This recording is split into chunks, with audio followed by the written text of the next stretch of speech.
Est-ce que vous êtes sauvés? Que ceux qui sont sauvés lèvent leurs mains. Il y a encore une possibilité pour vous d'être sauvés, de ne pas vous sauver. Merci Seigneur, merci pour cette invitation, Pasteur Bruno. Il y a toujours un plaisir de monter dans le Nord et on est content de se retrouver et de travailler ensemble. Je dirais, avant d'ouvrir le message du Seigneur, d'ouvrir la parole de Dieu, j'ai ramené un de mes derniers livres. Il ne m'en reste plus beaucoup, c'est « Dieu me parle, je l'écoute ». C'est des petites pensées chaque jour. Et puis j'ai ramené aussi, pour ceux qui ne l'auraient pas eu, le privilège d'avoir mon dernier CD enregistré en studio et aussi le petit livre que j'ai écrit sur la foi d'un de mes pères spirituels qui a rejoint aussi mon père, où ils se sont rejoints, ils sont en train de faire la fête dans le paradis. Merci aussi pour ceux qui ont prié pour nous. On a passé un décembre. Mon père est parti le 19 décembre et ma mère 14 jours après. Et bon, ils ont fait quand même leur chemin, 97 ans, 94 ans. Et on bénit le Seigneur. Merci pour les prières qui ont été faites. Je voudrais ouvrir la parole du Seigneur en lisant un passage dans le livre des Rois, 2 Rois au chapitre 6, versets 1 à 7. 2 Rois, chapitre 6, versets 1 à 7, je crois que ça va. Voilà, c'est sur l'écran et c'est dans la version Bible du Sommeur. Un jour, les disciples des prophètes dirent à Élisée, « Tu vois que la salle où nous nous réunissons avec toi est devenue trop petite pour nous, que ça soit pour toutes les assemblées. Ce vœu. Permets-nous d'aller jusqu'au Jourdain, là, chacun de nous taillera une poutre et nous la rapporterons pour construire une nouvelle maison. » Il y a vraiment l'esprit d'implantation, là.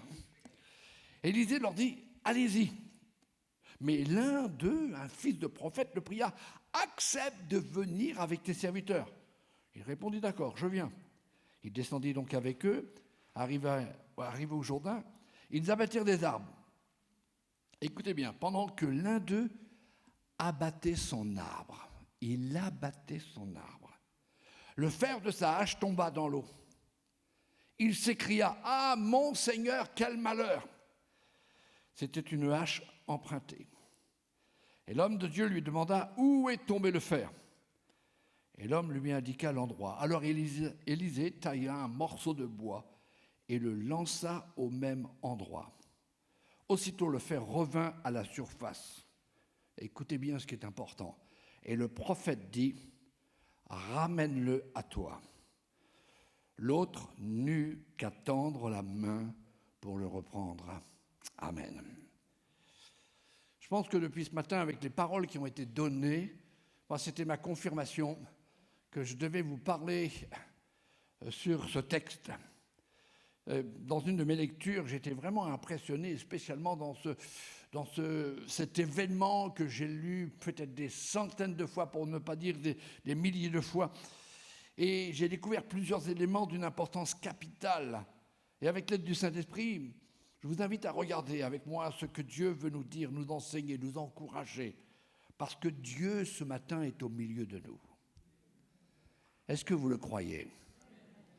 Dieu, il est à côté de toi. Dieu, il était avant même que tu sois là. Dieu a planifié ton chemin pour que tu sois dans sa maison. Et sa maison, ce n'est pas les murs. Sa maison, c'est des pierres vivantes. C'est réellement la fraternité, la communion fraternelle, là où nous pouvons communiquer la bénédiction et recevoir la bénédiction. Et là aussi, nous pouvons collaborer pour travailler au royaume de Dieu. J'espère que tu es venu ce matin avec l'intention de recevoir une parole pour ta vie, un encouragement, un renouvellement, un rafraîchissement. Parce que lorsque Dieu parle, c'est la vie.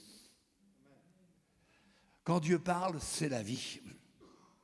Dis à ton voisin, quand Dieu me parle, c'est la vie.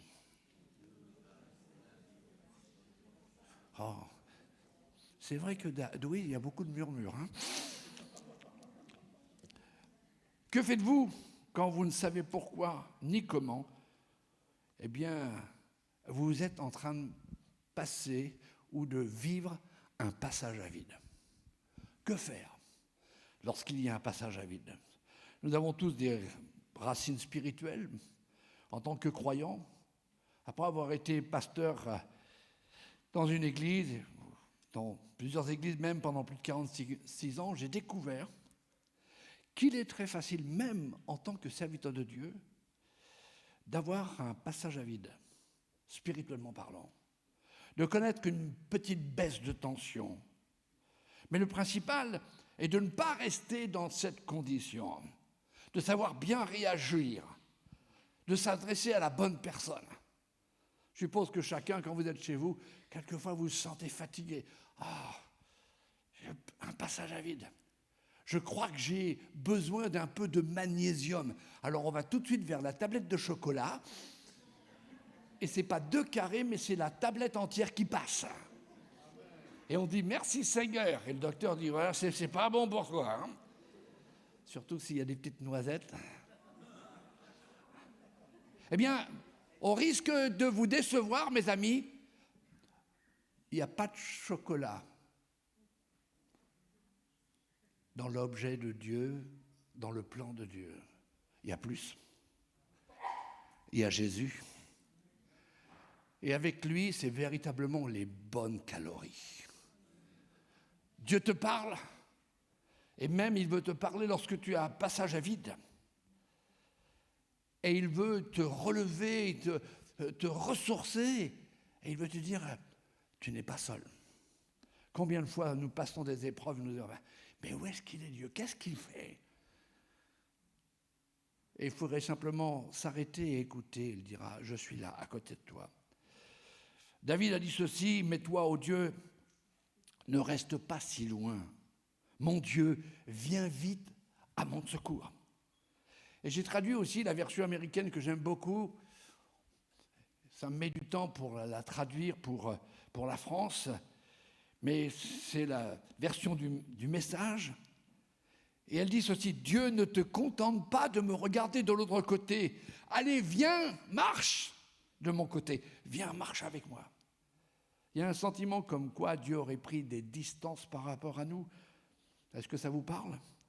Alors que la Bible déclare, qui nous séparera de l'amour de Christ?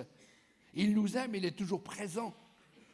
Serait-ce la tribulation, ou l'angoisse, ou la persécution, ou la faim, ou la nudité, ou le péril, ou l'épée? Qu'est-ce qui pourrait nous arracher à l'amour de Christ? Est-ce la détresse? Est-ce que l'angoisse? Est-ce que c'est le danger? Et dans ces moments de sécheresse, il est parlé de... Il y a une parole tout à l'heure sur un frère, mais il y en a peut-être plusieurs, tu es sec.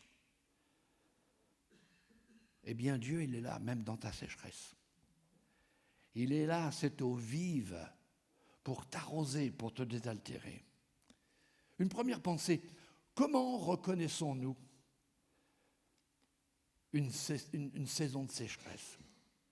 Notre histoire nous dit qu'un des fils des prophètes qui se trouvait à l'école de prophètes et qui travaillait pour l'agrandissement de ce lieu de rassemblement, d'un seul coup, alors qu'il est en train d'abattre un arbre, perd le tranchant de la hache, le fer de sa hache. Il se rend compte qu'il n'est plus efficace. Et cela serait dangereux pour lui, car du bois qui tape sur du bois, il y a un seul effet, ou deux, le bruit, et aussi le rebond. Souvent, nous expérimentons cette situation dans notre vie spirituelle, quand nous perdons notre efficacité. Nous sommes toujours à l'école du prophète, nous sommes avec les étudiants, avec les fils de prophètes. Nous avons la parole prêchée dans l'église et même en service pour le Seigneur. Mais voilà, il n'y a plus ce pétillant dans notre vie. C'est comme s'il y avait un passage à vide. Nous perdons la joie de servir Dieu, nous perdons cet enthousiasme de prêcher la bonne nouvelle, de témoigner. Tout ce que nous faisons devient une routine, un devoir. Il n'y a plus le plaisir de cette ferveur à faire cela. Le feu dans notre cœur ne brûle plus comme avant. La lecture de sa parole, elle est là parce que c'est notre devoir. Nous le faisons par devoir. nous lisons avec nos yeux, mais pas avec notre cœur. Notre service pour Dieu est devenu quelquefois difficile. Tout simplement parce que comme ce fils de prophète, il était occupé avec son arbre, son service, son ministère. Il recherchait peut-être une identité. Peut-être que certains recherchent une identité. Mais j'aimerais vous dire, frères et sœurs, nous avons une identité. Nous sommes les fils de Dieu et les filles de Dieu. Et nous avons été appelés à être serviteurs et servantes de l'Éternel. Tout dans notre vie, notre marche spirituelle peut devenir routine. Et la routine, c'est l'accomplissement de la lettre, et la lettre tue. Elle enlève la vie, elle enlève l'efficacité et le plaisir de servir le Seigneur.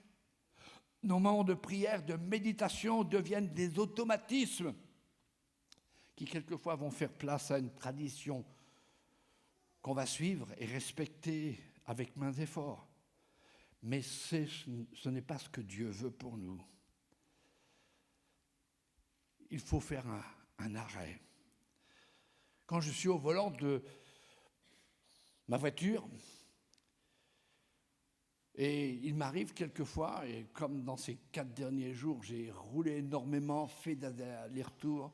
Pourquoi ? J'aurais pu prendre un hôtel, j'aurais pu passer des soirées peut-être avec des frères et sœurs, mais voilà, l'appel de grand-père, ou pour les Italiens de nonno, m'appelait, j'avais mes petites filles.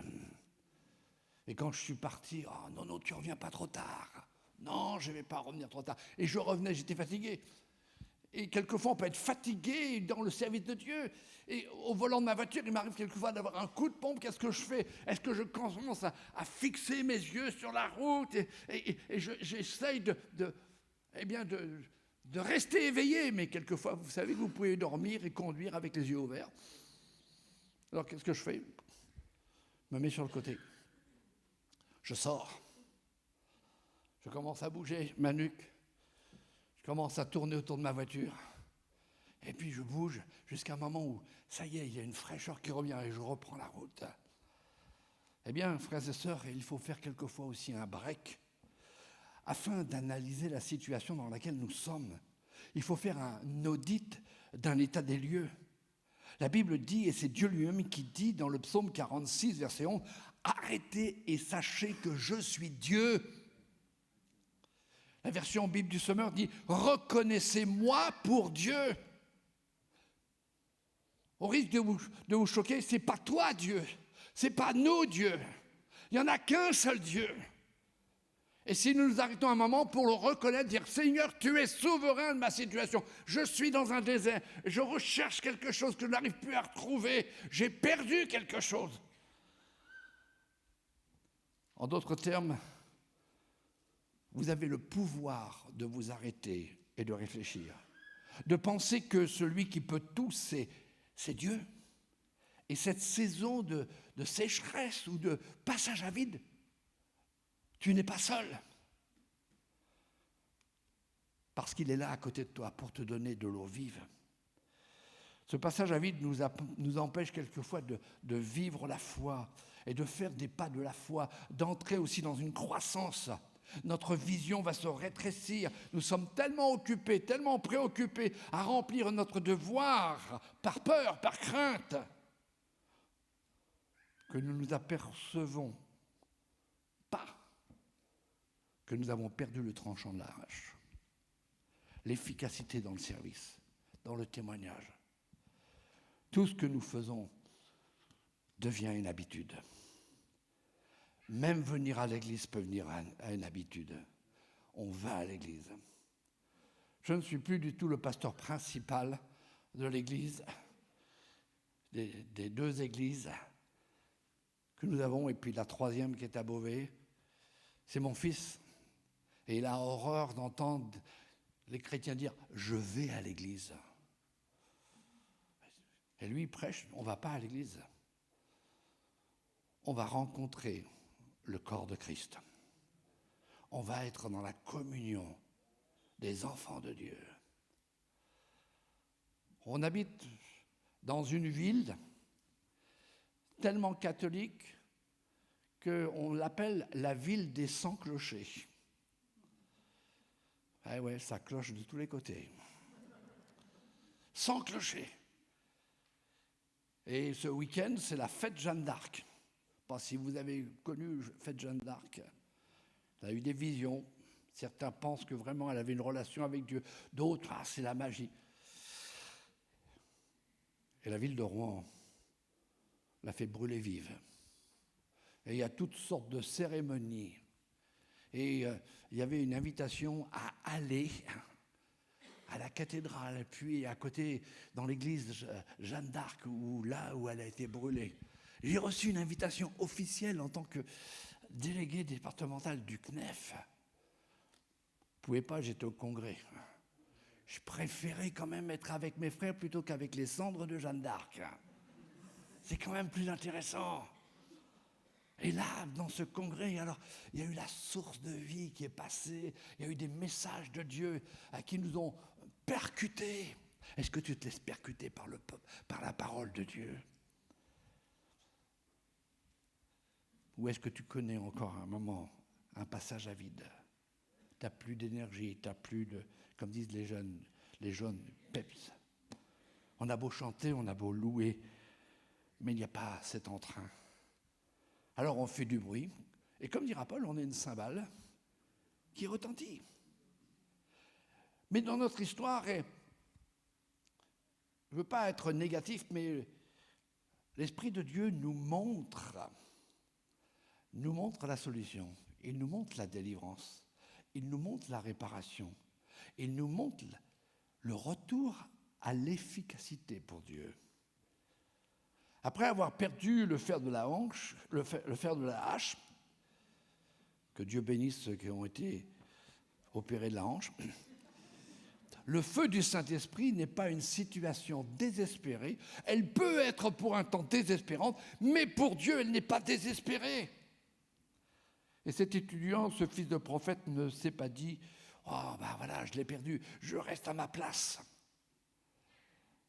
Non.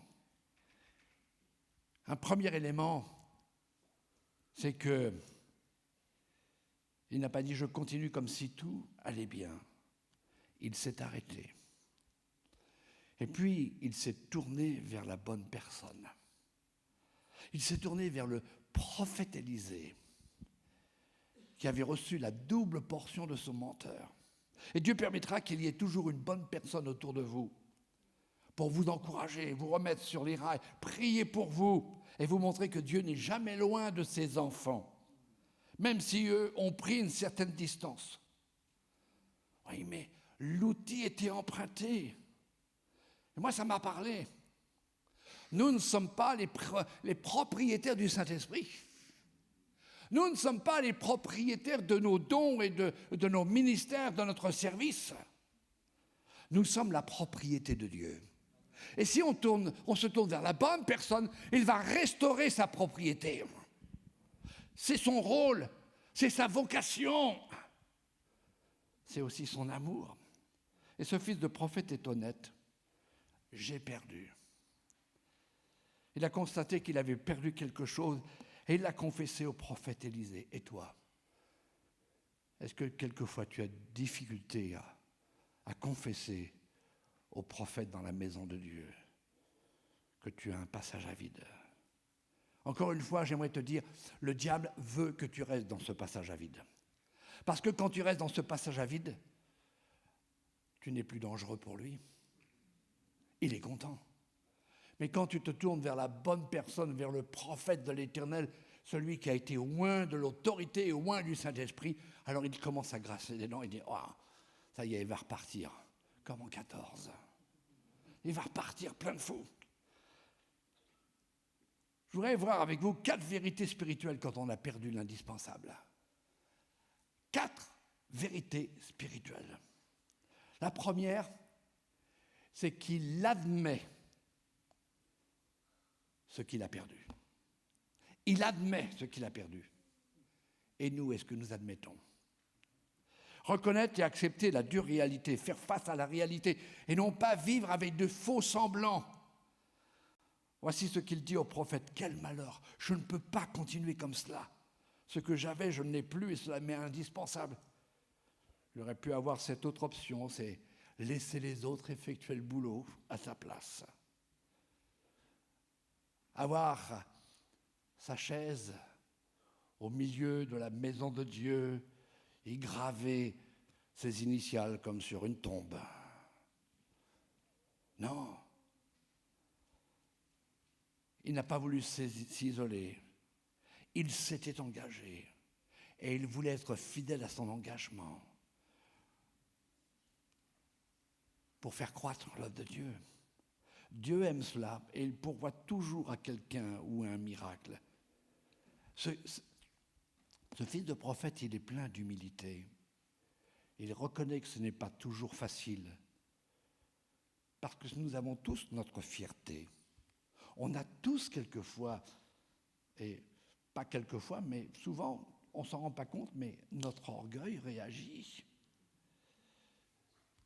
Et c'est difficile d'admettre une baisse soudaine de spiritualité, une perte de dynamisme, reconnaître que l'on n'est plus aussi efficace. Reconnaître que notre premier amour, le premier amour, il a baissé. Ne soyons pas satisfaits du moins, mais désirons faire toujours plus avec plus d'amour, plus de désir, plus de joie, plus d'onction. Regardez la deuxième vérité. La première vérité, il admet qu'il a perdu. La deuxième vérité, c'est il reconnaît où il a perdu ce tranchant, cette efficacité. Et nous aussi, il faut reconnaître où nous avons perdu cette efficacité. Le prophète, l'homme de Dieu, pose la bonne question. Où as-tu perdu ce tranchant? Où as-tu perdu cette efficacité? Où as-tu perdu ce feu, cette ardeur, ce zèle? Si nous voulons retrouver ce tranchant, il nous faut reconnaître où et quand nous avons perdu contact. Quand et où nous avons perdu communion. Une communion intime. Pas notre prière du matin, pas notre prière au petit déjeuner, pas notre prière au déjeuner ou au souper, ou une prière le soir avant de s'endormir. Mais reconnaître le lieu, la circonstance où nous avons perdu contact. Alors il y a plusieurs raisons. La première raison, c'est la distraction ou les occupations de la vie, l'influence de ce monde, quelquefois même des relations illicites, un peu comme Samson et Dalila, ou Pierre, alors que lui venait de dire, mais si tous t'abandonnent, moi non. Quelquefois, ça peut être aussi nos responsabilités familiales. Quelquefois, la famille passe en premier et met Dieu au second. Attention à la casse. Dieu en premier. Dieu en premier dans notre relation avec notre épouse, avec notre mari. Peut-être que là aussi, il y a un passage à vide. Ça fait tellement de siècles qu'on vit ensemble, on se connaît. Et puis, il n'y a plus cet engouement, il n'y a plus ces paroles douces. Est-ce que tu pries avec ton épouse? Est-ce que tu pries avec ton mari? Et quand les enfants sont là encore à la maison, est-ce que tu vas dans leur chambre prier avec eux? Est-ce que le matin, lorsqu'ils descendent, ils te voient, toi le chef, avec la Bible ouverte? Est-ce qu'ils savent que papa et maman prient le Seigneur? Vous savez, on est tellement occupés et on se laisse occuper que rapidement, Dieu est mis au second plan. Il y a nos projets, il y a nos programmes, et non plus ceux de Dieu. Même en tant que serviteur et servant de Dieu, on peut se laisser accaparer par le ministère, par le service, par l'activisme dans l'Église. Ça devient un danger, parce qu'on passe plus de temps à notre activité ou à notre service qu'avec Dieu lui-même. Ce que Dieu recherche, c'est du cœur à cœur. Et quand il n'y a plus le cœur à cœur avec le Seigneur, il va y avoir un passage à vide. Pourquoi ? Parce qu'il est la source de la vie.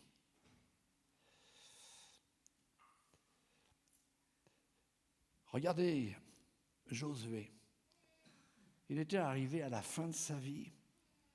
Et il a fait une déclaration. Vous connaissez cette déclaration ? Moi et ma maison, nous servirons l'Éternel. Moi, je suis le responsable devant Dieu. Je suis le chef, mais je suis le protecteur. Eh bien, moi et ma maison, nous servirons l'Éternel. Et non seulement il avait toujours le même élan, mais il voulait insuffler à ses enfants que Dieu devait être servi en premier.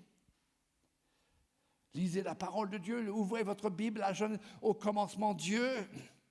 Est-ce que c'est toujours d'actualité dans ta vie, mon frère, dans ta vie, ma sœur, dans votre vie de couple, dans votre vie de service ? Même si tu fais partie de la louange, tu es musicien, ou tu sers pour les écoles, le culte des enfants, ou peu importe la jeunesse. Mais est-ce que Dieu est au début et toujours le premier servi ? Je sais que dans cette église, ça ne se passe pas comme ça. Il y a uniquement dans l'église de Normandie, à Rouen. Parce que ici, vous êtes vraiment, on dit les Hauts-de-France, les hauts spirituels. Mais il y a des gens dans notre église, et je suis bien content de ne plus être le pasteur principal, parce que c'est mon fils qui se débrouille avec ça. Et je le vois se débrouiller, et puis il se débrouille bien. Quelquefois, il est jeune, c'est normal. Hein. Un carré, il n'appelle pas ça un cercle. Hein. Les angles sont aigus, sont bien. Mais il y a des gens qui venaient me voir.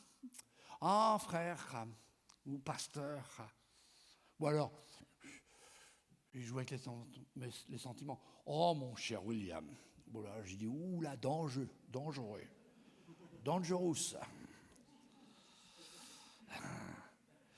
Je sens plus que je suis vraiment à plein dans ce service. J'aimerais, ça me ferait plaisir de prendre le service top. Elle me regarde. Ta joie, c'est quoi ? C'est ce service-là. Tu vas, comme un papillon, butiner sur tous les services. Tu ne trouveras jamais ta joie, ta satisfaction. Parce que la vraie joie, la satisfaction, elle est en Dieu. Dieu doit être en premier. Est-ce que c'est toujours d'actualité dans ta vie ? Puis il y a aussi une autre raison, la désobéissance. Ouais. La désobéissance, on arrête d'être dépendant de Dieu.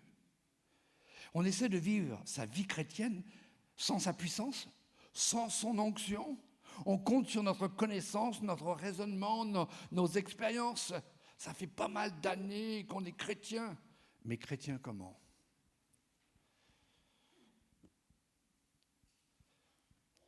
Après la désobéissance, j'ai parlé de l'orgueil, la fierté. On veut faire sa route tout seul. Mais Jésus a dit, je suis le chemin.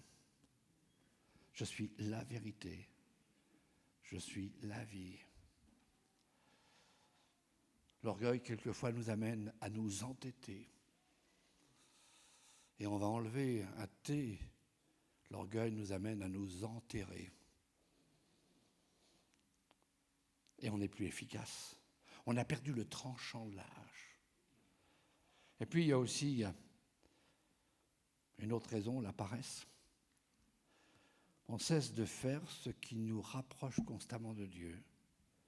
Prier, lire, méditer, fréquenter les saints rendez-vous divins, fidèle à Dieu, continuer de servir et de le servir, et non pas de se servir. Jésus dira, ce que vous faites à l'un de mes plus petits, c'est à moi que vous le faites. Et automatiquement, quand on vient à l'église, ou dans la maison de Dieu, dans les saints rassemblements, on n'y vient pas uniquement en priorité pour être béni, pour être guéri, mais on vient pour bénir. Est-ce que je peux vous amener à regarder vos mains? Regardez vos mains. Vos mains sont l'extension des mains de Jésus. Waouh, waouh. Allez, regarde encore tes mains. Ces mains-là sont l'extension des mains de Jésus. Et qu'est-ce que nous dit la Bible? Jésus allait partout, en tout lieu, faisant du bien.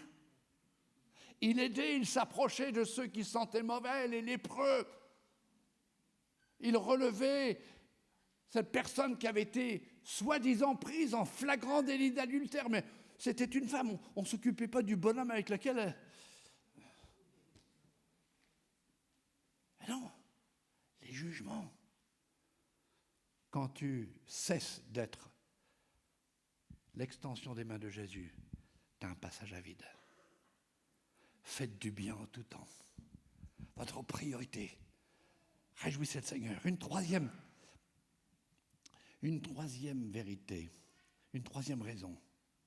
S'attendre à Dieu pour être restauré et retrouver ce que nous avons perdu. C'est la seule solution. Comme je l'ai dit tout à l'heure, changer de service, ça ne va pas régler le problème, il sera toujours là. Et puis, certains veulent changer de service, mais d'autres, ils veulent changer d'église. Ils ont entendu qu'il y avait une église qui était encore mieux, et puis peut-être que je pourrais mieux faire là-bas. Si Dieu t'a appelé à un endroit, c'est pour pas que tu deviennes une girouette, tu tournes de droite à gauche, mais que tu regardes, que tu t'unisses à la vision qui a été donnée. Vous savez, ce qui est étrange, c'est lorsque ce fils de prophète a montré l'endroit, Élisée a coupé un morceau de bois et l'a jeté à l'endroit où le fer était tombé. Et nous voyons que le miracle, c'est que le fer est revenu à la surface et s'est mis à flotter. Je ne trouve pas aucun doute chez le fils du prophète. Il n'a pas dit au prophète, mais attends, c'est impossible, la logique, faire surnager un morceau de fer avec un morceau de bois, c'est pas possible. Il s'attend à Dieu. Pourquoi? Parce qu'au fond de son cœur, il a appris cela à l'école des prophètes. Dieu est toujours le spécialiste de l'impossible. Dieu est toujours le Dieu de mes impossibilités. Ce qui m'est impossible de faire, de réaliser, Dieu me demande simplement de le croire et de le laisser faire. Il n'existe pas d'autre chemin, ni de lieu. On a chanté la croix. Moi, je me dis, ils ont certainement piqué mes notes pour choisir les chants. La croix, la croix, la croix. Eh bien, ce morceau de bois n'avait aucune puissance particulière. Mais Élisée utilise cette représentation visuelle de sa foi en Dieu. Il démontre publiquement qu'il croit que Dieu va restaurer ce que ce gars a perdu. Ce morceau de bois représente la croix, oui, en tout temps, mes amis. Et il nous faut revenir à la croix. Nous obtenons ce que l'ennemi nous a volé. La vie, celle que Christ a donnée, cette vie d'onction, cette vie de Christ, cette vie d'amour, cette vie abondante, cette vie débordante d'énergie, de joie. On avait un vieux cantique qui s'intitulait, je ne sais pas si vous l'avez eu chanté, mais de la grâce, de la croix, la grâce coule. Et ce matin, la grâce veut couler encore dans ta vie pour te redonner la vie. C'est un fleuve débordant, c'est un fleuve de pardon, c'est un fleuve de restauration, la puissance de Dieu. Peut-être êtes-vous en train de dire, mais est-ce possible de retrouver mon élan pour Dieu? Alors vous savez, quand on est retraité, qu'on arrive à un certain âge, je vois aussi des gens qui sont âgés, mais sont encore bien. Mais souvent, on sort cela dans notre bouche. Où sont mes 20 ans? Ça m'est arrivé il n'y a pas si longtemps de dire à ma femme, où sont mes 20 ans? Elle m'a regardé, ne les retrouve pas surtout. Ça voulait dire qu'à 20 ans, on s'est mariés, mais je l'ai fait pleurer. J'ai grandi, j'ai pardonné, je lui ai demandé pardon. Elle m'a dit, non, reste comme tu es. Garde ta jeunesse dans ton cœur. Ouais, mais mes jambes, et puis mon dos, et puis ceci, et puis... On passe tous par un certain vieillissement. Mais la promesse de Dieu est celle-ci. Il nous rajeunira comme l'aigle. Attendez, je vais prendre mon dévol. Non, non. Je sais que le pasteur Bruno, il l'a déjà fait une fois, mais il a atterri vite fait. S'attendre à Dieu. Tu es fatigué, Dieu veut te renouveler ce matin. C'est cette parole que Dieu avait mise sur mon cœur pour vous ce matin. Tu as un passage à vide. Ne reste pas dans ce passage à vide. Tourne-toi vers la bonne personne. Il y a peut-être dans cette église, il y a certainement une personne vers laquelle tu peux dire « Je ne me sens pas bien, peux-tu prier pour moi ?»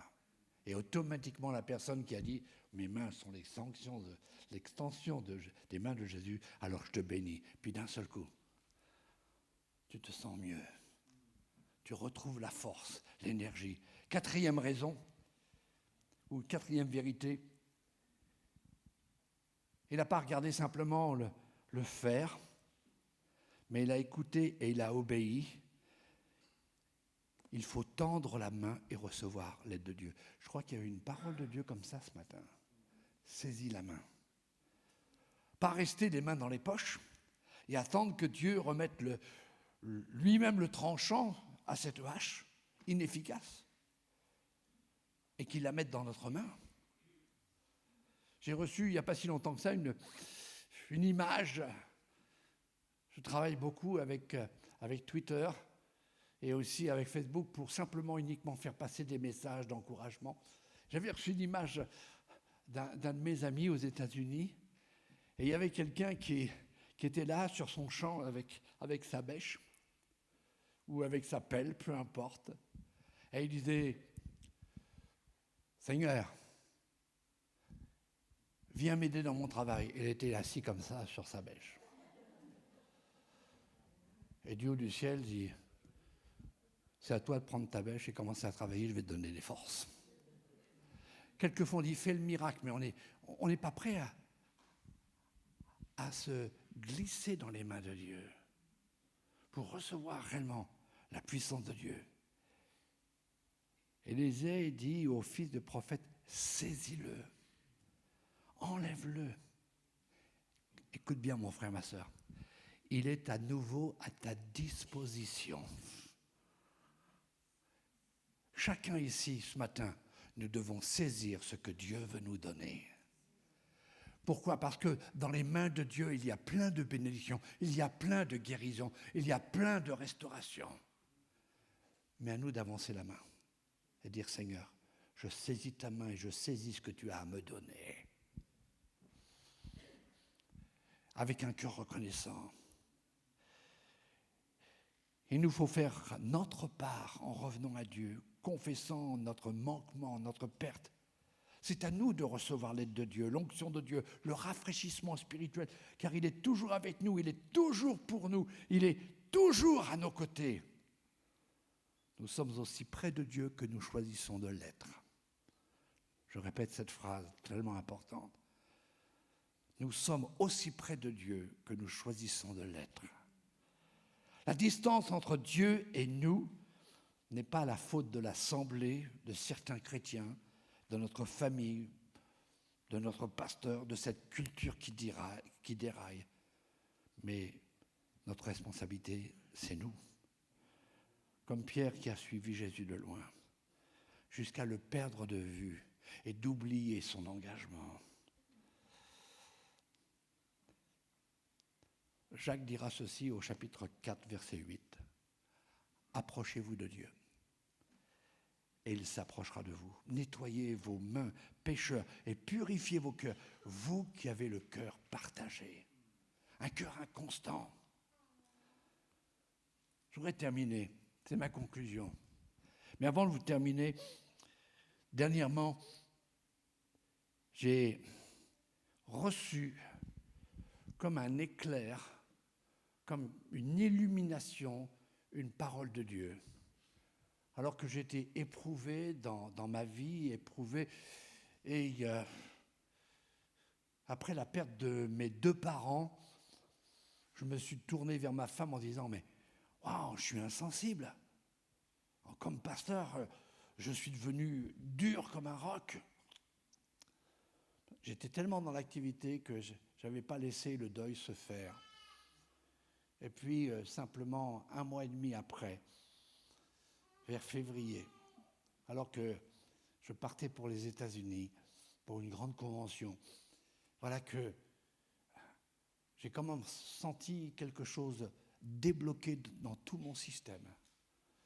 Avant de partir, j'étais voir le docteur, dire hey, je m'en vais, est-ce que vous pouvez me donner quelque chose? Je ne me sens pas bien, mais donnez-moi quelque chose qui ne va pas me faire tourner la tête. Elle m'a regardé, elle m'a dit, mais vous êtes en train de voir le syndrome de ce deuil et votre organisme est tout perturbé et il vous faut du repos. Je suis parti, ça s'est bien passé, pas de problème. J'ai écouté des serviteurs de Dieu, des choses extraordinaires pour le corps pastoral que j'ai mis de côté lorsque je dois m'adresser à des pasteurs. Et puis je suis rentré. Je dis à ma femme, je me sens seul, je me sens pas bien. Et ma femme me dit, je suis là. Ouais. Et puis elle me dit, Dieu est là. Et puis en la laissant, en la quittant, pour aller à mon bureau, d'un seul coup, je reçois une parole du Seigneur. Ce découragement, et j'étais en train de méditer, ce passage à vide, c'est un esprit de mort que le diable t'envoie. Et je dis, c'est pas possible. Tout découragement, toute déception, passage à vide, c'est un esprit de mort. Alors que le Christ veut nous donner un esprit de vie. D'un seul coup, j'étais au volant de ma voiture, j'ai presque sauté de joie. J'ai dit merci Seigneur pour cet esprit de vie. D'un seul coup, immédiatement, j'ai saisi l'esprit de vie. Et tout malaise, tout inconfort m'a quitté. Ce matin, tu peux saisir l'esprit de vie. Parce qu'il est là. Tu diras, ouais, mais j'ai gâché pas mal de semaines. J'ai gâché pas mal de choses. Dieu ne regarde pas ton passé. Il te regarde maintenant, ton cœur. Regarde le fer de ta hache, le tranchant, l'efficacité du Saint-Esprit revient à la surface. À toi de saisir. Et l'homme l'a saisi. Et il a pu continuer. Et la maison a été construite. Ce matin, que vas-tu faire? Regarder et contempler l'endroit où tu as perdu pied? Ou recevoir de ce Dieu plein d'amour et de compassion l'efficacité, son esprit en toi? Je t'invite ce matin, avance-toi et saisis l'onction, la puissance de l'esprit et expérimente à nouveau la joie de l'esprit. La joie de Dieu qui fait ta force. Approche-toi de lui. Je veux simplement vous citer ce psaume 16, verset 11. Tu me feras connaître le sentier de la vie. Il y a d'abondantes joies devant ta face. Attendez, j'arrête. Est-ce qu'on peut le lire ensemble? Lisons-le à haute voix. Tu me feras connaître le sentier de la vie. Il y a d'abondantes joies devant ta face. Des délices éternelles à ta droite. Ça, c'est Louis II révisé. Regardez la version Bible du Sommeur. Je travaille souvent sur les versions. Il est dit ceci, tu me feras connaître le chemin de la vie, plénitude de joie. Pourquoi? Parce que notre Dieu est un Dieu de plénitude. Il n'est pas limité. Mais le diable veut que nous pensions qu'il est limité. Dieu n'est pas limité. Ce matin, dans le nom de Jésus, je voudrais que tu reçoives. Dieu est le Dieu de ta plénitude. Tu me feras connaître le chemin de la vie, plénitude de joie en ta présence, délices auprès de toi. Je voudrais simplement vous amener à un recueillement ce matin. Quelques instants, on va prendre ce saint repas du Seigneur. Ce saint repas du Seigneur est aussi un repas de plénitude. Je n'ai eu aucune intention de viser ou de juger qui que ce soit. Je vous confesse j'ai passé aussi des temps avides. Mais ce qui est merveilleux, mon Dieu a toujours été là. Par contre, c'est lui qui m'a donné le courage pour ramasser le tranchant de ma hache, pour retrouver ou laisser place à l'effusion du Saint-Esprit. Ta vie est précieuse aux yeux de Dieu, mais ta vie doit être un danger pour l'ennemi. Et non pas, tu ne dois pas mettre ta vie en danger. Tu dois être celui qui fait grincer des dents le diable. Et non pas, en écoutant ses mensonges, toi de grincer des dents. En face de ton géant, il y a en toi plus fort et plus grand que le géant. C'est ce que David a expérimenté. Au nom de l'Éternel, je vais te tuer, je vais te couper la tête. Mon frère, ma sœur, peut-être fatigué, peut-être aussi exténué par les tensions de la vie, les tensions de la famille, peut-être aussi la maladie. Mais j'aimerais te dire ce matin, Dieu veut te restaurer. Il veut que tu sois restauré plein de vie. Retrouver le fer de la hache, le tranchant de la hache, pour être efficace uniquement pour Dieu et pour son royaume. J'aimerais prier ce matin, et après je vais laisser la place au pasteur et à la continuité de ce service. Mais si tu veux saisir la main de Dieu, si tu veux saisir le miracle de Dieu, si tu veux saisir à nouveau ce rafraîchissement, ce rajeunissement, si tu veux à nouveau voir l'efficacité du Saint-Esprit revenir dans ta vie et surnager, et que tu dois avancer ta main, dire Seigneur, je viens à toi. Je voudrais vous demander de vous lever à votre place, comme un signe que vous êtes là pour être restauré. Il y a plusieurs personnes qui se lèvent. Ne regardez ni à droite ni à gauche. C'est devant le Seigneur. Il est là pour nous restaurer. Seigneur, je veux te bénir. Parce que le Dieu de Jérusalem, le Dieu d'Israël, le Dieu de la France, notre Dieu, c'est celui qui agit en ce moment à Douai. Et je veux, Seigneur, étendre ma main sur ce peuple et te dire merci de ce que tu les bénis maintenant. Merci de ce que tu les guéris maintenant. Merci de ce que tu les restaures maintenant. Merci de ce que tu nous rajeunis comme l'aigle. Et nous allons pouvoir continuer à vivre pour toi jusqu'à notre dernier souffle. À ton nom soit seul la gloire. Et tout le peuple de Dieu dit...